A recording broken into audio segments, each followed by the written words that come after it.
Welcome, everybody. Hope all is well. Welcome to the new Essex County Ghost Project presents the Paranormal News. This is a brand new show on LCAT TV. I want to thank LCAT for allowing me to have this show. What we're going to do is, right now, we're going to start off with one show, and we'll probably run something similar to this on Halloween night live, because we are going to be doing something Halloween. Yes. Can't not let Halloween go without having something that goes bump into the night. And then starting in January, the show will be running a little bit more regular. And what we're going to be doing is talking about paranormal and what's in the news. We watch the news every night, and we learn about what's going on in our own backyard. But the paranormal, there's a lot of news that's changing every day. And if anybody's tuning in live and you want to something happen to you paranormal, send me a message on Facebook, and we'll try to deal with it too and help you out. After all, that's what we're here to do. So without further introductions, I want to introduce Kathy over here. Kathy's with Pawtucket Paranormal. She's going to be the co-host. Hello, everyone. Hi. How are ya? Thanks, Tom, for having me on. No problem. This is going to be fun. I can't wait. And I know it's not summer yet, but I have a funny feeling this summer, somebody named Summer might be watching. So, hey, Summer, how you doing? I get that inner feeling. So what we're going to start with is upcoming events, because we have to do this for nonprofits only. I'm going to hold off a few minutes because we might have one of the bigger events in Maine that's taking place this year, calling in. The setup of this show will be me and Kathy doing the talking and bringing you news, and we will have people calling in with their own news. We have satellite news people. Some of them you'll meet tonight, some of them you won't. But we will have people calling in with breaking news in the paranormal, so we can keep track of what's going on all across New England. So on October 10th, this Saturday night, gates open at 6:30. And the ghost starts at 7 o'clock at Essex County Ghost Project will be at Hilldale Cemetery in Haverhill. Again, this is all nonprofit stuff. And you can give me, due to COVID restrictions, anything dealing with Essex County, you actually have to call me and reserve a spot because we got to watch the numbers. And I'll give out my cell phone, 978-376-2807. And then on October 15th, I'm going to be live here again doing a show, not like this. The other show is going to be more of a, we stand, prior to COVID, you'd stand in front of an audience and you talk to people at the library about ghost stuff and paranormal. Every year for the last 4 or 5 years, I've been doing an event at the Lawrence Heritage State Park for the Friends Board. Due to COVID restrictions, Lawrence Heritage State Park is closed. But the Friends still want to do an event, and I'm a board member of the Friends, and we're going to do the event live here, just like we did Joe did the other event live, well, not live taped, but that was live, Thelma Todd's birthday party. So we're going to do that too.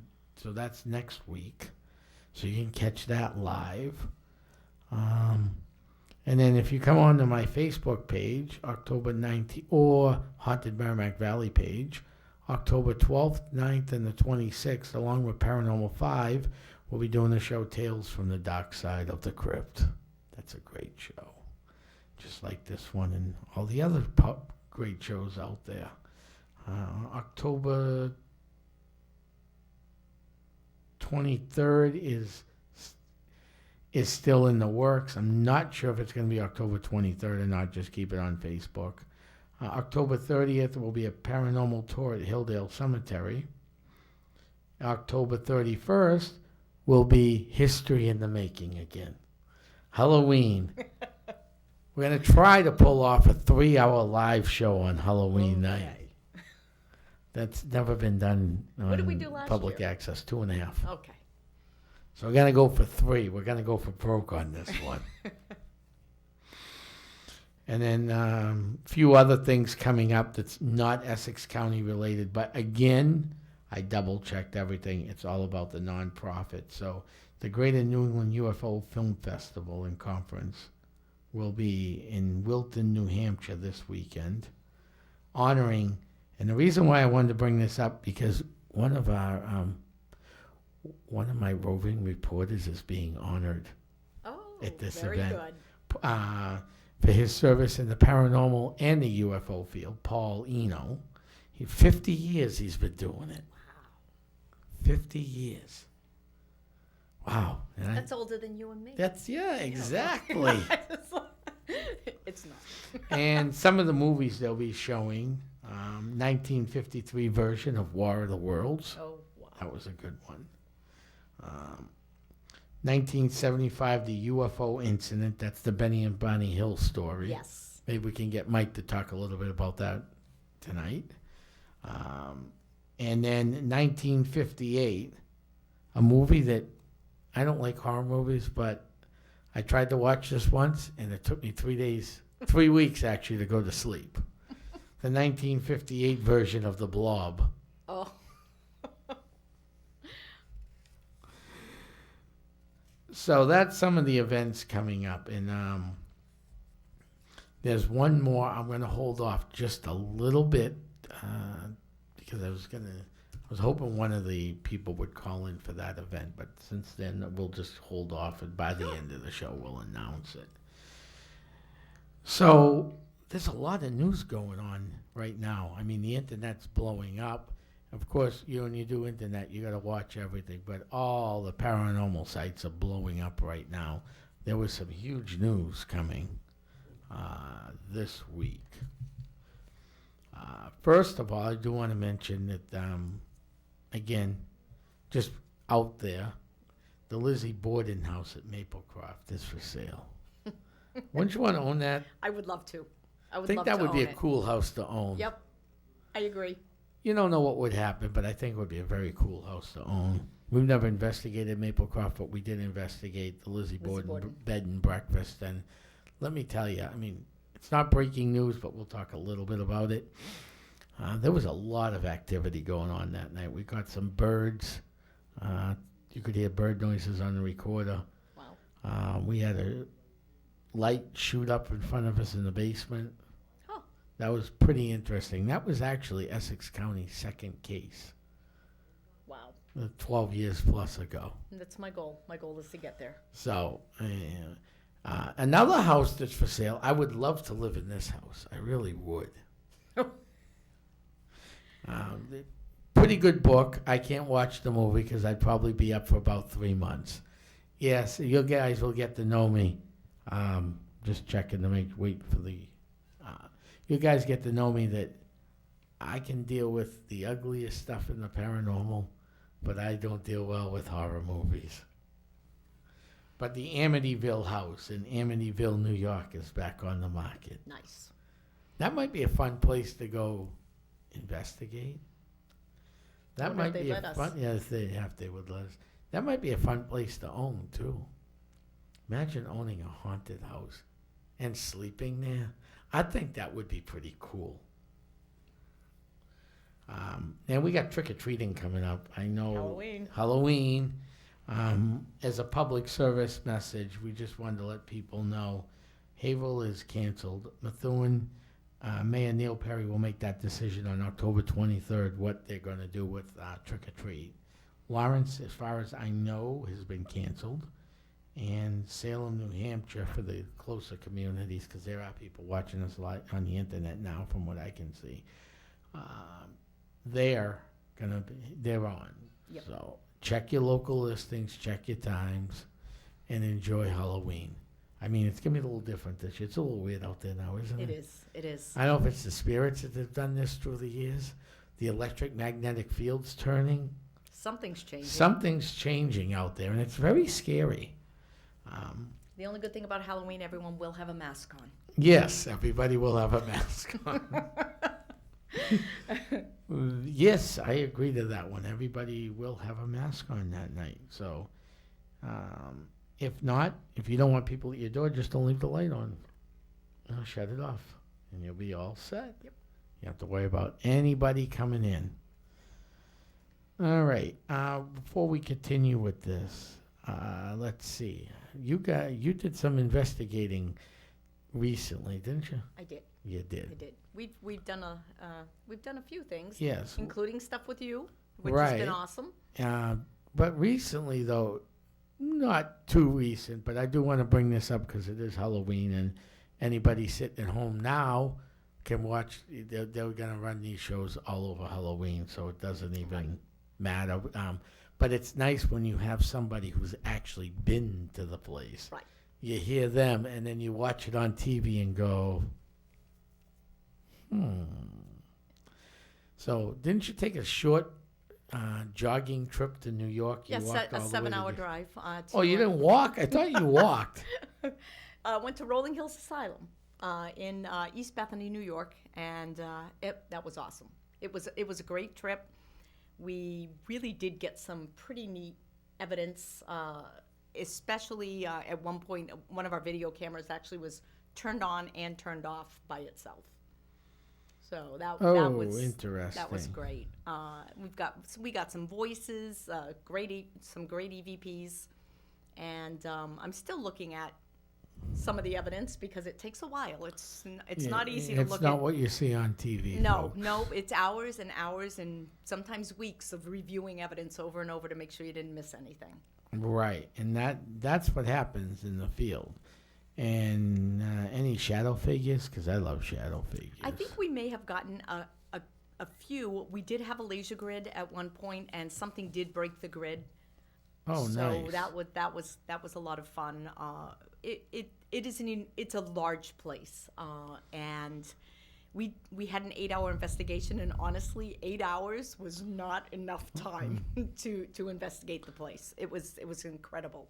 Absolutely incredible. And that was my first time at a really big venue. Right. So that was nice. Well, big venues are fun, but big venues are also a lot of work. Yes.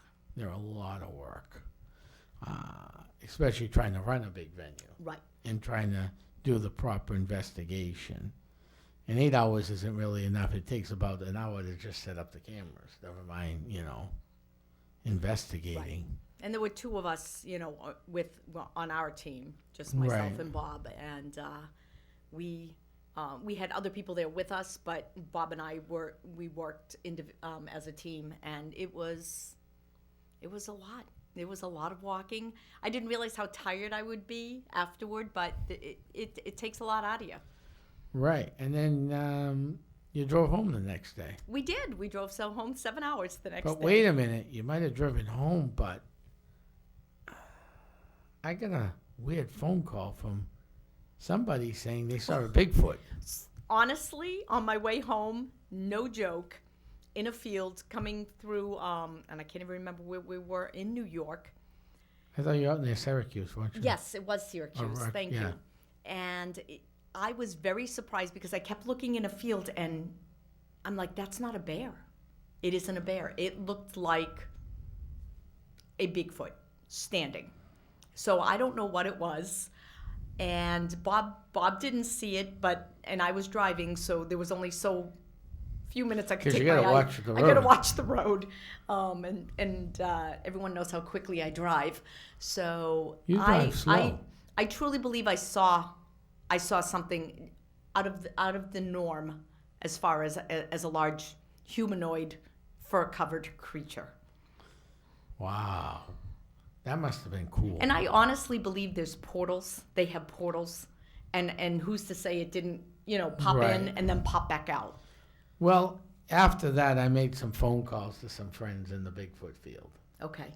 Come to find out, the Syracuse area is well verbiaged as Bigfoot. Really? So that's what you saw. Yeah, they're too bright. So you definitely saw a Bigfoot. That must have been fun. So that was an interesting trip. I did a little paranormal investigating, and I got to see a cryptid as well. Well, that's cool. And you never know what else you're going to find. Nope. I mean, you could be driving all over the place and not see anything, and then you can be driving home from Syracuse, New York, driving real slow and careful, and see a Bigfoot. That was a lot of fun. Well, I'm happy you guys had fun. I'm happy you guys got some great evidence. So, moving on, let's move on from that, and let's talk about some of the events we got coming up real quick so people can get a idea. Hilldale Cemetery is probably one of the most haunted graveyards in New England. I've always said that. I've been to many. If you follow my Tom Live show, you'll realize I'm at a graveyard at least weekly. Sometimes I drive through them daily. You never know when you're going to find me in a graveyard. So with those events coming up, all the money that we've raised for Hilldale has gone into it, and you can see the difference. Oh, yeah. 60% of the cemetery has been reclaimed and cleaned up. For you guys sitting at home trying to figure out, well, what's he mean by 60%? Well, it's a 21-acre cemetery, and actually it was worse than Bellevue Cemetery. For you, the people who live in Lawrence and Bethune know what I'm talking about. It's a very rough cemetery it was. We're getting it cleaned up, which is good. And I'm very happy to say, hopefully within the next 3 to 4 years, knock on wood, we may have up to 80 or 90% reclaimed. I'm not sure about 100 because we rely heavy on volunteers. Right. So you start reclaiming areas and then you can't keep up other areas. What happens is Mother Nature takes back the other areas. So it makes it a little more difficult to do things. But, you know, we're working on things. Everybody's happy. And everybody's moving forward. So you guys sitting at home can help the news show out. So we're going to keep doing this. And so if you have anything, you can either send me a message, call me, and we don't necessarily have to give out your address, but we can say a house somewhere. We got a call from one of our watchers, and they have this going on. We can answer your question for you. If you need help, we can still come out and help you. We do. That's another free service. We do not charge when we go into people's homes. So it's another fun thing to do. And the Garrison House is a great place to investigate. You'll find that out real soon. Shadow figures, some voices that people have gotten in the past over there. Cool. So that'll be a fun event. I will put that out on Facebook. I was hoping to have it by the news tonight, but it just didn't turn out the way I wanted to. But we just keep going. Yeah. Do you have anything you want to add? Oh, Sandown Meeting House. You've been there before. I have been to you? the Sandown Meeting House. I've actually done Sandown Meeting House, Sandown Train Depot, and Sandown Town Hall. And all three of those have some activity. The meeting house, I think you've been there as well. Been there a few times, yeah. And the train station. I mean, just driving by that place is a bit creepy. Just looking in the windows. Nah. The train station. We've had quite a bit of activity in the depot, and recently we did the town hall. We haven't done the reveal yet because COVID hit, so we're waiting to do that with them. But we got some good evidence. Let's talk about Sandown Meeting House. That was a fun. Anytime you go to a historical building like the Sandown Meeting House, and dates back to the early 1700s. Yep. The money raised that night will always go into the building, and they need it. To preserve these old buildings, Correct. It takes a lot of revenue. So the idea behind the ghost hunts is to raise. But one night I was in there trying to figure out what's in there, and I decided to go up on the vestibule, I guess it's called, where the minister. The pulpit? The pulpit, yeah. Yep. Now the pulpit, it looks like the that Seven Sovereigns for Sarah movie. The pulpit hangs actually off the wall. Right. So you know what we're looking at. And that night was an interesting night, let me tell you. We got some interesting, got a little tug over there, a little push. But it was a fun night. We did get some evidence. And then I started talking about, rallying up the troops for the Revolutionary War. And everybody caught some orbs and a few other things. So that was a fun night over there. What have you caught over there? So we've actually gotten some EVPs had chains rattling, which is really strange. But there were actually boxes there for the, I don't even know if you call them slaves, but the servants. And there were individual pews for the servants. They would sit I believe they were on the upper area, and that's where all the slaves and servants sat, and down below is where obviously the owners and parishioners sat. But we have gotten some chains and some voices and orbs. I think that goes without saying. There's so many orbs there. There have been nights when I've driven by and actually have seen lights in the window, not even doing an investigation. Wow. It's a cool place. There's nothing wrong with that. And then at the train station, what happened to you? So I think we were all there. We had that our initial investigation. We had gotten quite a few hits on the K2 meters, and we also, there's a possibility somebody got a picture of someone out in the back in the wooded area as well. Not sure what it was, and I know you've had some activity there as well. Yeah, we had, we thought somebody ran, outside the building, so I remember that one. By the way, before I forget, I just got something breaking. Yay! Yes, we got breaking news. If you ever heard of the Devil's Tower, I believe that's out in the Midwest.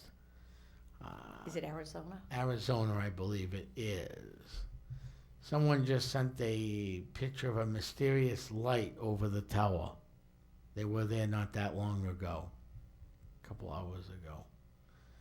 So that's that's what we're here to do. That's excellent. Thank you very much for sending that out. But yeah, the Devil's Tower. It looks like it could be either an orb or possibly a UFO.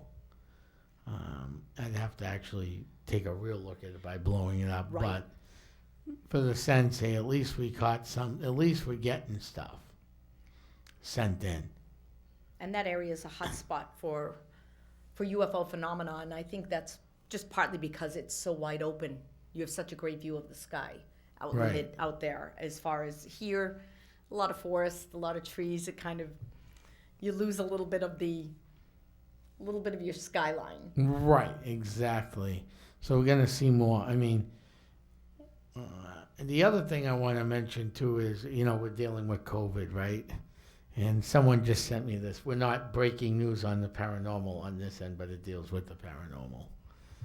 Due to ghosts haunting our store, we cannot use our computers or ovens. Please be patient as we wait. For Bill Murray and Dan Aykroyd. Very interesting, isn't it? It has definitely been an interesting year. Oh, yeah. It has been a very interesting year. But that's why we're here, because I know there's a lot of news, and we're finally getting stuff through, which is good. I mean, I put it out there a while ago, but, we're finally getting some stuff through the news. I don't know about you, but I feel like there's been an uptick in just paranormal activity overall. Well, and we were talking a little bit earlier, and Caitlin had mentioned about even it just seems like everything's, there's an upset in the balance. Well, there's an upset, but also to remember this. I mean, we've gotten some phone calls. We've continued to, help people out. Okay, so, pre-COVID, you wake up in the morning, go to work all day long, come home, take care of the family, the kids, the cats, the dogs, the geese, the ducks, the chickens, the rats, whatever you have. Maybe cook a rat or a dog for dinner. But you take care of them, right? Right. And then you go about your business. Watch a little TV maybe. We're getting into the holidays, so maybe no TV, but you're running around with your head chopped off your shoulders. Doing Christmas shopping and holiday shopping and all that neat jazz.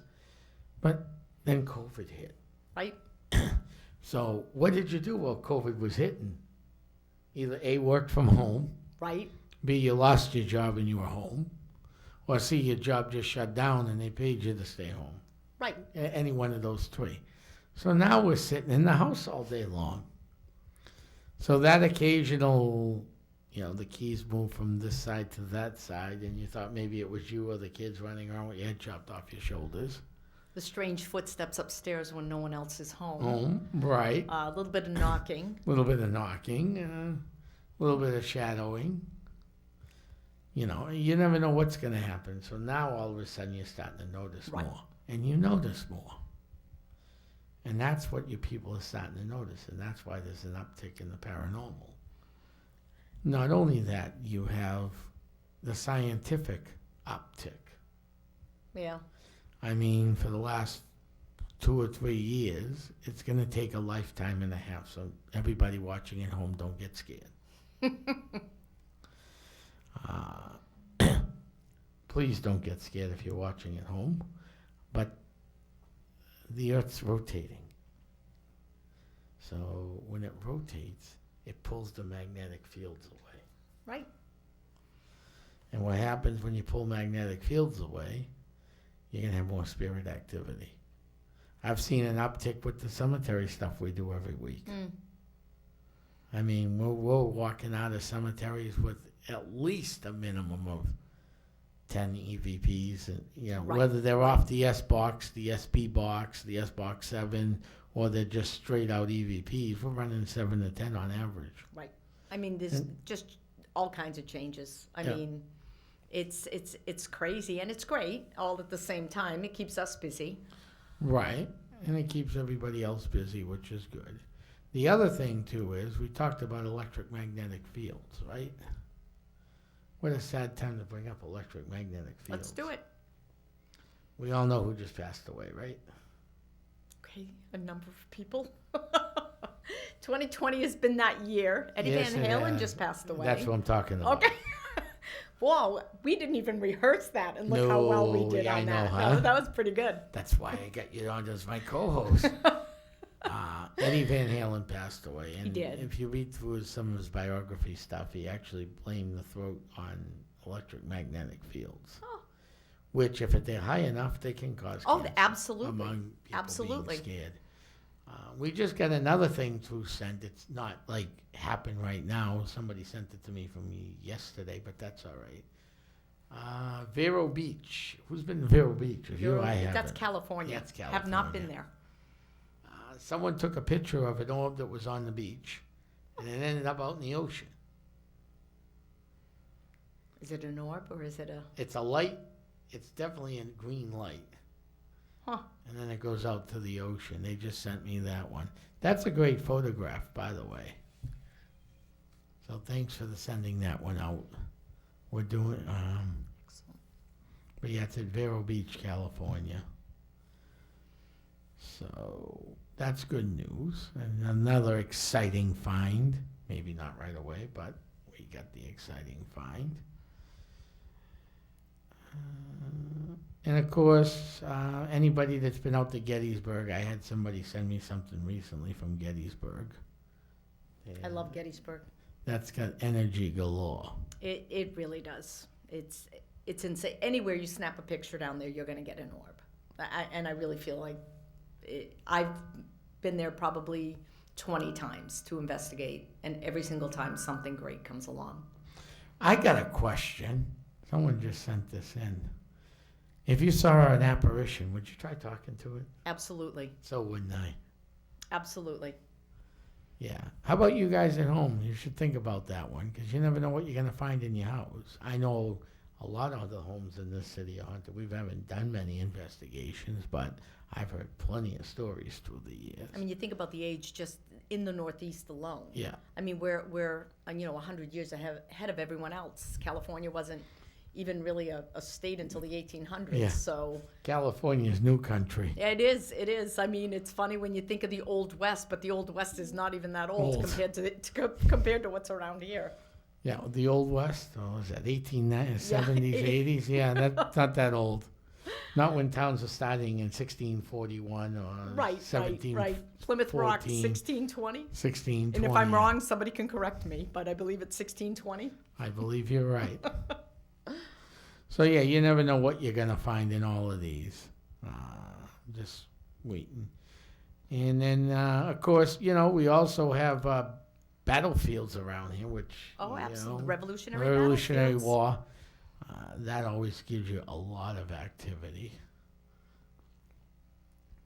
All right, so the next thing I want to talk about, on October 3rd, 2020, I found an article in Infinity Explorers. So, give the people the credit where credit is due. So they did an article about flying humanoids. Have you ever seen one of those? I've only seen them on like a paranormal show where they have a video of somebody that appears to be flying, like kind of like a witch on a broomstick. If if you want to get real about it, that's what some of them really look like. But there's been quite a few reports, I think, of the flying humanoids. So what did our article say? Well, so this again was written in October, but just recently. But it talks. They said it's an unusual phenomena in ufology. Okay. Which I find real interesting. All right, so that unusual field in ufology. Some reports have been written off as balloons, drones. I mean, it is what it is. March 20th in Phoenix, Arizona, humanoids were spotted. It's on MUFON's website, too. So that was pretty cool. And then on March 22nd, they were recorded by a different witness in Phoenix, Arizona. Huh. But this gets better. Okay. This gets even better than that. The third video came March of this year. Okay. But not in Arizona. Where? In Plymouth, Massachusetts. Oh, all right. Yes. Good old Plymouth, Massachusetts. And I just brought up Plymouth Rock. Boy, was that a segue. Yes. It posted all over social media. I remember that day. Because that was during the height of the COVID restriction. Right. So I was doing my best being restrictive. Oh, we got breaking news. We got breaking news coming in. Hold on 1 second. Mike, are you there?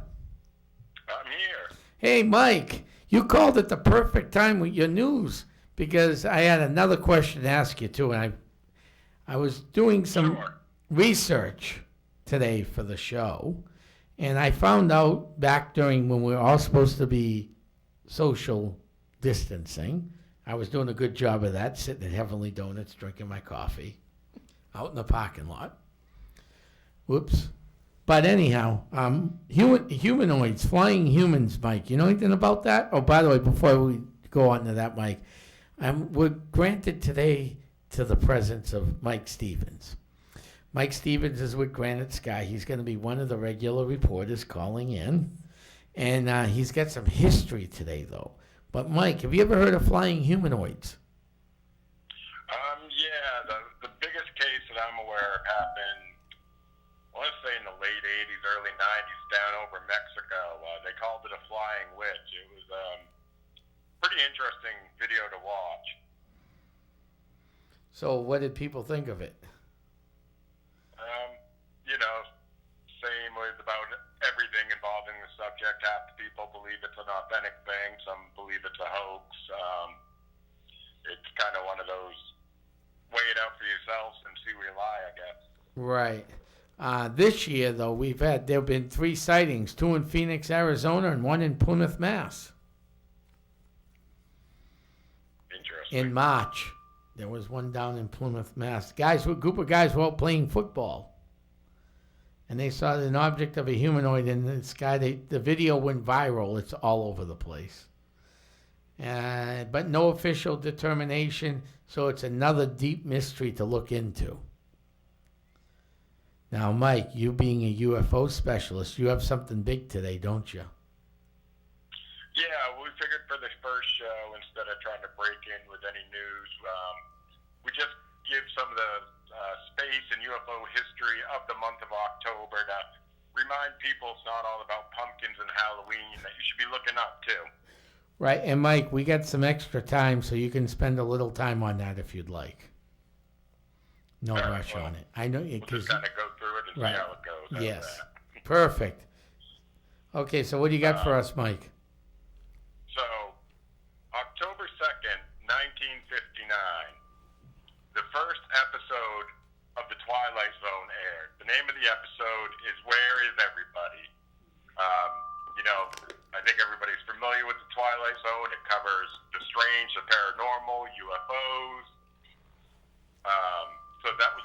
meld, I thought, for mixing October UFOs and Halloween all together. Yes.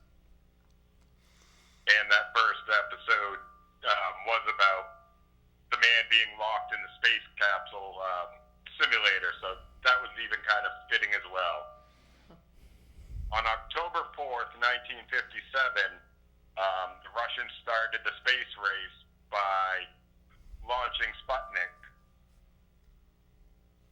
But also, on October 4th, many years later, in 1967, space reached back down to Earth with what would become known as the Shag Harbor incident in Nova Scotia, where an object was seen crashing into the waters off of the Shag Harbor coast. Interesting.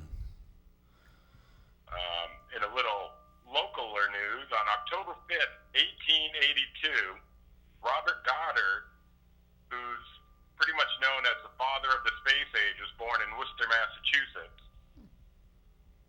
He developed rocket-type technology and one of the first rockets to break the sound barrier, and did multiple testing off farms and stuff in Massachusetts. Mm-hmm. October 11th, 1968,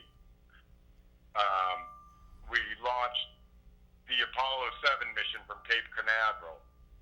But also on October 11th, 1973, space once again put something back down to us in Pascagoula, Mississippi, and resulted in the abduction of two men, Charles Hickson and Calvin Parker Jr., and it's pretty much commonly known as the Pascagoula abduction today.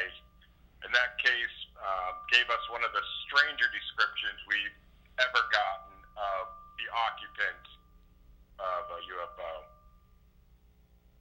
On October 17th, 2004, the whole UFO community and experiencer community suffered a huge loss when Betty Hill passed away.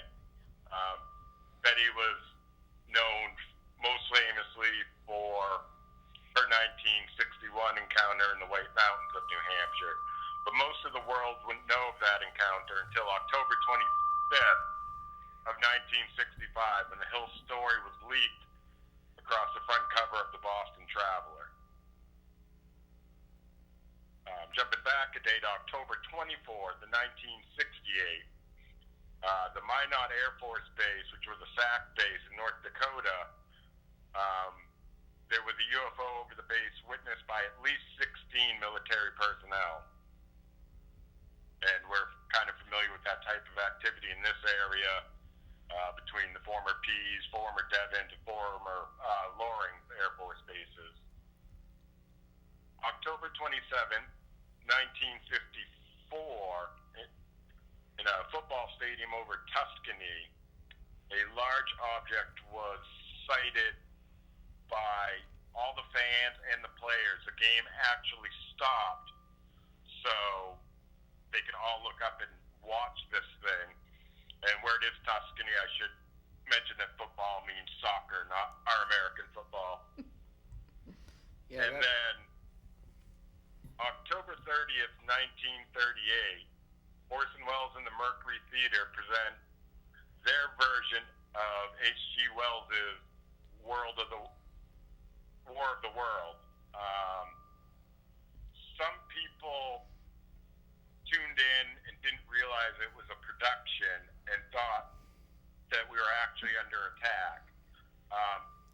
The result of this panic has been greatly exaggerated over the years. It wasn't as bad as people like to make it out. It was only a very small, percentage of people who did actually panic over it. But that kind of wraps up the month of October for some UFO stuff. All right. Oh, but and for people listening at home, since I just want to mention one other thing. Is another very famous case around here. I know some people probably never heard of, and most people have. They have.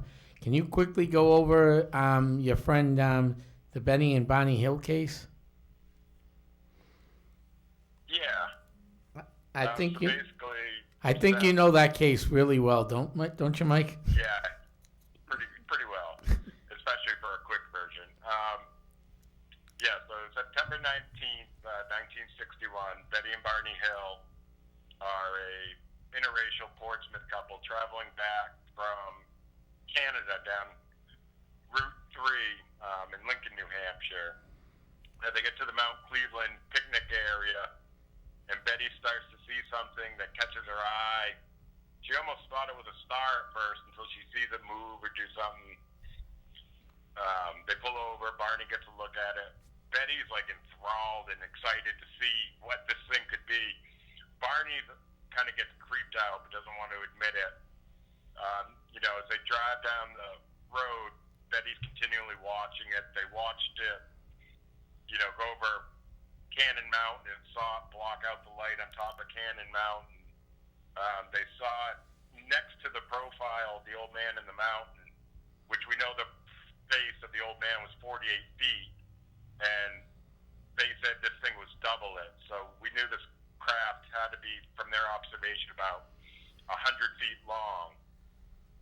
They got up to where the historical mark for the case is now in front of the Indian Head Lodge, and they thought about staying for the night. And then they said, no, let's just push it. Let's just get home. So they got a little bit further down the road to where they're now in Irving gas station, which is a semi-quasi museum as well. But right across from where that is, there's a field. So they're right about that location, and this object kind of swooped down in front of them in front of the road, made Barney slam on the brakes and stop the car. Once Barney stopped the car, the object kind of hopped over to that little field. Barney pulled out the binoculars and could see what to him looked like German soldiers in the window of this craft. He got the immense feeling that they were going to be captured like rabbits. So they got back in the car and started driving. They heard a series of 3 beeps, and then the next thing they know is they remember hearing the beeps again, and they're much further down the road.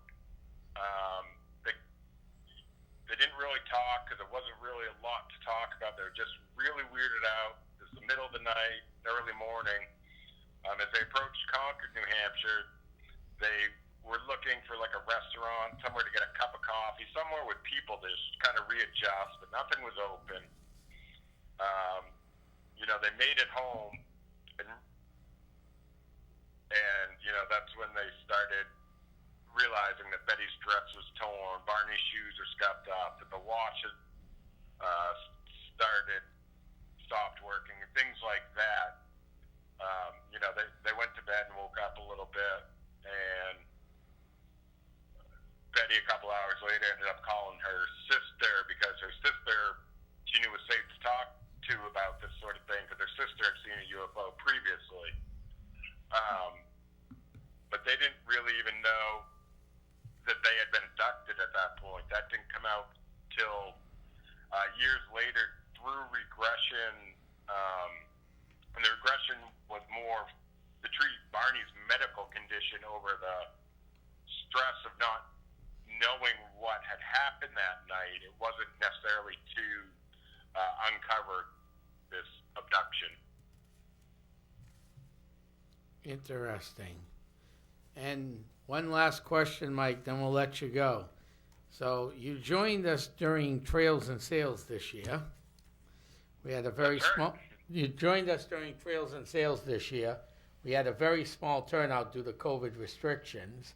So the night you came to join us during Trails and Sales in September, we decided to go up behind the cemetery and do some sky watching. Remember that night? Yes, I do. Well, what'd you see? Well, it started with one of the female investigators. She was taking pictures over by an area, and she caught this really bright light behind the tree. And so we had her take her phone and take pictures of, I think Mars was out that night. It was really bright. Of other known stuff in the sky to just see how her camera would react to it and what it would capture. And it wouldn't capture anything. So we're all like, all right, that's kind of weird. And then we're standing there looking up, and we saw something, just a light, but it was moving. It was really going across the sky. And we're all kind of like, well, it's not really doing anything that weird other than moving fast, but once we all looked at it and kind of put our focus on it, the thing came to like a dead stop and then just dimmed its light off or shut its light off, however that works. And that was fairly interesting.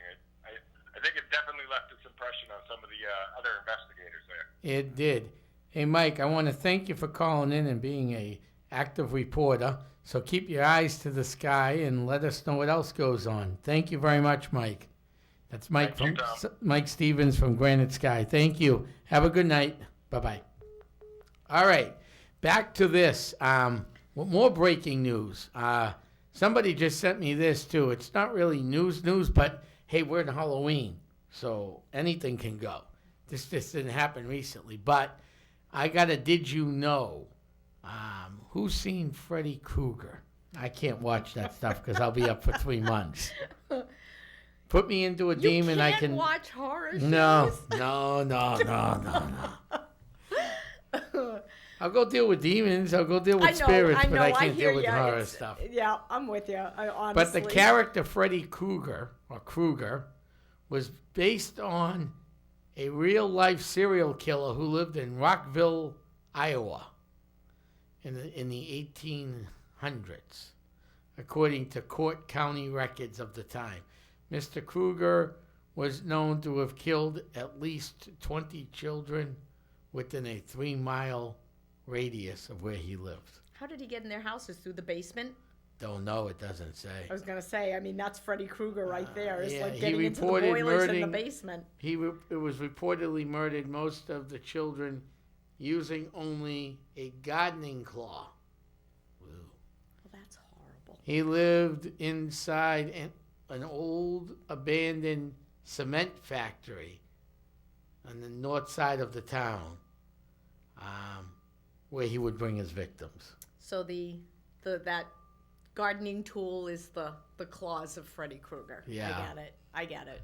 That's interesting. I want to thank you for sending me that.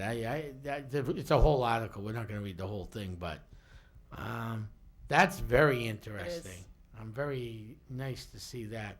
So we're going to continue on as we run through the show.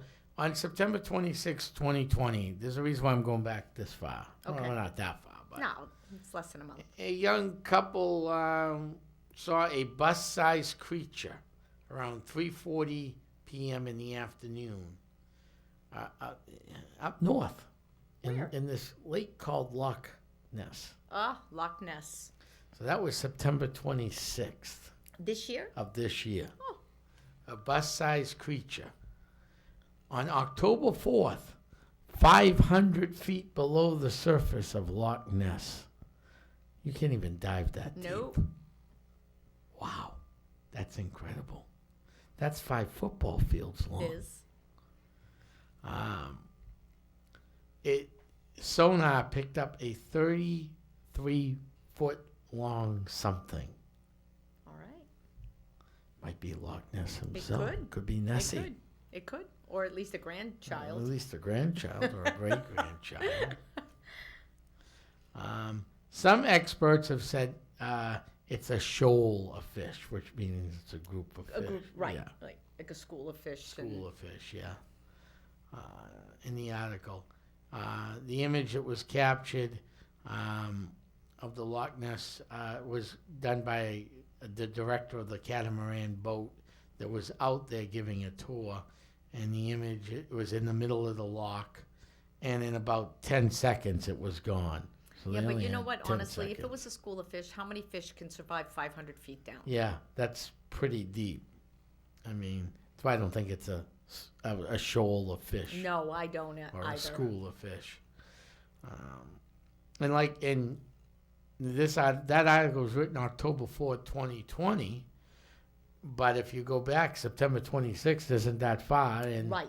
someone a couple saw a bus-sized creature at 3:40 in the afternoon. I mean, you're not going to, it gets dark, but it's not dark that early. Correct. So it's not like you go, oh, is it because of darkness? No. And it's weird how it seemed to be, if it's the same thing, how it's active at this time. I mean, is there something that makes it active this time of year? Right. Like, is it mating season or something like that? Is it fish related? Well, there's a lot of things. Right. It's just, I find it weird that you had 2 sightings. Two anomalies at least within a week. Within a week. Yeah. So, that's interesting in itself. This is an old picture someone sent, but that's all right. Looks like they're at a wedding having a good time, and there's a young girl looking out the window behind them. That's definitely not a young girl. It wasn't a wedding participant? No. Okay. Everybody else is dressed up nice, and she's looks like a nightgown. Oh. So, you never... Interesting. It's another interesting, thought of what's going on out there. Oh, yes. Don't forget, too, October 20th, we got another anniversary coming up. It'll mark the 53rd anniversary of the famous Patterson-Gimlin film, The Bigfoot. Oh, Bigfoot. Yeah. Many, many, many shows have tried to debunk the Patterson-Gimlin film. And nobody's been able to do it. They haven't been able to do it at all. Interesting. Actually, I have a remake of The Foot that was over there. Oh, the cast? The cast. Oh, that's I awesome. bought a cast, yes. I own the cast of the very famous Patterson-Gimlin film. It's very exciting. There was one more, and I want to get into it. I waited till last. I changed things around as I always do. Early on, this has been going on for years, but in Rockford, Illinois, this kid contacted this Society of Lead Investigators, and they went out to look for a creature. It's pretty scary to look at the picture. It was all black with red eyes. Where was this? In someone's backyard in Rockford, Illinois. Huh. This was back in 2016. It's not breaking, but there's a reason why Okay. he didn't put it out there for a while. And that's an issue when it comes to trying to investigate. That's why I brought this up. If you guys see something, and you're at home and you see something, write it down, get all the information you can get. Because this creature has been seen all over the place, including the Bridgewater Triangle. Okay. I mean, not recent, but recent enough. Right. That would make you wonder, what is this thing? It's got red eyes, giant faceless shape, and it's all black. So, I mean, it makes you sit there and go, I wonder what's happening. This is in Illinois, Massachusetts. Right. If you go looking around, you're probably going to find it somewhere else. I mean... You've got the Mothman has Get the Mothman red eyes. Has red eyes. No, this is just looks like a dark Just a blob. figure, a blob, dark face and bright, scary red eyes. Huh. And I could see those kids getting scared looking out their window, seeing this thing perched. And of course, it's not as taboo anymore if you report right away. Right. If you see something, you say something. Because honestly, nobody, I think it's become the norm. Yeah. Paranormal, cryptids, anything like that has become so part of the everyday. Right. This isn't the Benny and Barney Hill times, or No. even the 70s or even the 80s for that matter. Right. Nobody's going to make fun of you. No one's going to laugh at you because there are things out there that we just cannot explain. I mean, that's why we do what we do. Mm-hmm. And we go out there and try to find answers. Right. Someone That's just awesome. sent me a picture too in Michigan. Not Michigan, Millington. Downtown Millington. I don't know where Millington is. I don't either. Anybody know where Millington is?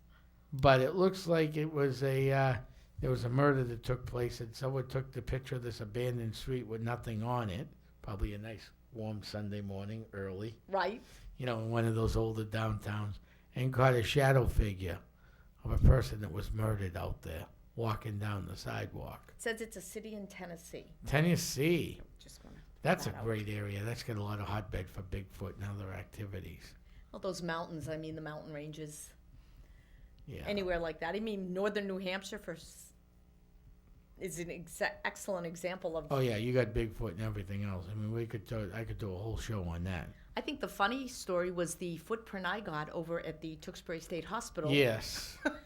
That's not breaking news, but that is pretty cool news, I ended up getting a ginormous footprint, and it looked very Bigfooty. That's the right word for it. Turns out there was a monkey that was loose in Tewksbury for a while. So clearly I got a picture of the monkey's foot, but I was looking down to look for footprints, and lo and behold, we actually got a picture of a footprint. So it wasn't a cryptid, wasn't anything weird, but it was kind of neat to actually get and we actually found out it was part of a monkey. Someone just sent me this. We're almost out of time. Yeah, we are almost out of time. But I am going to do this real quick. We're going to end it with this. Someone just sent me this. It's called the Screaming Bridge in Texas. If we go a minute over, it doesn't matter. They just sent me this. This picture was taken October 4th, so they just sent it over. Okay. Today's... The 7th? The 7th. No, the 8th. 8th. Okay. So 4 days ago. At 12:20 in the afternoon. There's a shadow figure right on the side of the bridge. Oh. But I guess very sad story about the Screaming Bridge, as a lot of these stories are. In Arlington, Texas, February 1961, a car full of teenage girls leaving a movie plunged over the bridge and plunged off the bridge in Arlington. This is a real-life tragedy. They all passed on, obviously. And there's been shadow figures seen at this bridge ever since. Oh, very interesting. Including screaming voices. I've seen this on shows. But someone just sent us that picture, which is pretty cool. A dark shadow right over the other bridge. But I can see how somebody would have went off this bridge. There's no guardrails. It's a cement bridge overlooking a river. And that river looks like it's running pretty good with no guardrails. The cement walls are about yay high. Right. That doesn't take much at all. That's a tragedy that even happened. Wow, we've come to the end of the first show. We did it. That's cool. So we will be back for Halloween. It's going to be the same show, but we have it set up a little differently. Okay. For Halloween. It's going to be a fun Halloween night. And we'll give you the date in November when we come back on. If anybody has anything they want to send me for this show, I will be more than happy to put it out there. Send it to thomasspitaleri@yahoo.com. That's ThomasSpitaleri @yahoo.com. Or you could call my personal private cell phone number at 978-376-2807. Thank you, Kathy. Thank you, Tom. Thank you, LCAT, for tuning in today. Thank you all from Lawrence for tuning in, and Methuen. And we're going to keep growing the show, and we'll get more and more people and more reporters on, and we're going to have a great news show. Yes, we are. Thank you very much. Good night, everybody. Thank you for tuning in, and good night.